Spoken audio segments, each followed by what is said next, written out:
ইসলামী ব্যাংকের বোর্ড আমরা ভেঙেছিলাম গত সপ্তাহে, গত মানে এই বৃহস্পতিবার, আগের বৃহস্পতিবার। ইতিমধ্যেই তাদের ক্যাশ ফ্লো কিন্তু পজিটিভ হয়ে গেছে। এটা একটা বিশাল আমি বলবো অর্জন, কারণ গত 3-4 মাস ধরে কিন্তু বাংলাদেশ ব্যাংক তাদেরকে ক্যাশ ফ্লো সাপোর্ট দিয়ে আসছিল। অলরেডি কয়েক 4-5 হাজার কোটি টাকা তাদেরকে সাপোর্ট দিয়েছিল। আমি আজকে ভেবেছিলাম যে তারা যখন আসবে তারা অন্তত পক্ষে বলবে যে run on bank is so huge, যে 20,000 কোটি বা 15,000 কোটি টাকা তাদের ইমিডিয়েটলি লাগবে। আমি খুবই মানে প্লেজেন্টলি সারপ্রাইজড যে ইসলামী ব্যাংক ক্যাশ ফ্লো পজিটিভ। তাদেরকে একটা পয়সাও দেওয়া হয়নি, বলা হলো যে আপনারা মানে এটা কিভাবে হইলো?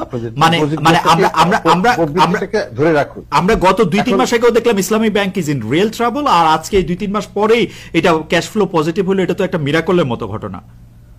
আমার কাছেও তাই মনে হয়।